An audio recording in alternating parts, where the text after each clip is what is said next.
Ladies and gentlemen, and those yet to make up their minds, of the Honors 2010 class of 23, wear sunscreen. If I could offer you one tip for the future, sunscreen would be it. The long-term benefits of sunscreen have been proven by scientists, whereas the rest of my advice has no basis more reliable than the meandering experience of Mary Smitch. I will dispense this advice now. Enjoy the power and beauty of your youth. Oh, never mind. You will not understand the power and beauty of your youth until they've faded.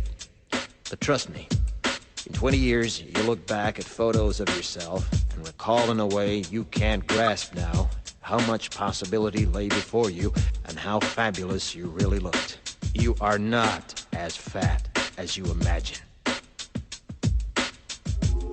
Don't worry about the future. Or worry, but know that worrying is as effective as trying to solve an algebra equation by chewing bubblegum. The real troubles in your life are apt to be things that never crossed your worried mind, the kind that blindsides you at 4 p.m. on some idle Tuesday. Do one thing every day that scares you. Sing. Don't be reckless with other people's hearts. Don't put up with people who are reckless with yours. Floss. Don't waste your time on jealousy.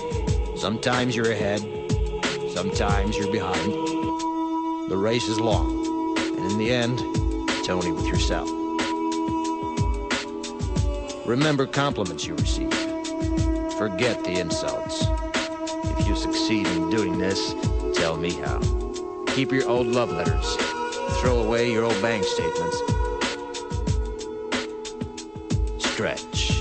Don't feel guilty if you don't know what you want to do with your life. The most interesting people I know didn't know at 22 what they wanted to do with their lives. Some of the most interesting 40-year-olds I know still don't. Get plenty of calcium. Be kind to your knees. You'll miss them when they're gone. Maybe you'll marry, maybe you won't. Maybe you'll have children, maybe you won't. Maybe you'll divorce at 40.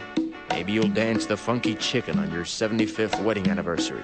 Whatever you do, don't congratulate yourself too much, or berate yourself either.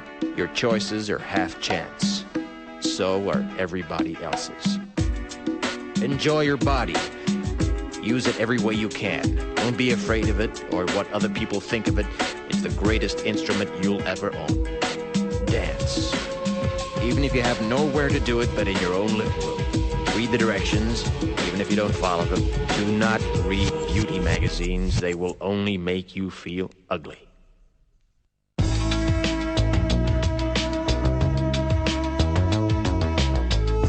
Get to know your parents. You never know when they'll be gone for good. Be nice to your siblings. They're your best link to your past and the people most likely to stick with you in the future. Understand that friends come and go, but with a precious few, you should hold on. Work hard to bridge the gaps in geography and lifestyle, because the older you get, the more you need the people you knew when you were young. Live in New York City once, but leave before it makes you hard. Live in Northern California once, but leave before it makes you soft. Travel. Accept certain inalienable truths. Prices will rise, politicians will philander, you too will get old. And when you do, you'll fantasize that when you were young, prices were reasonable, politicians were noble, and children respected their elders.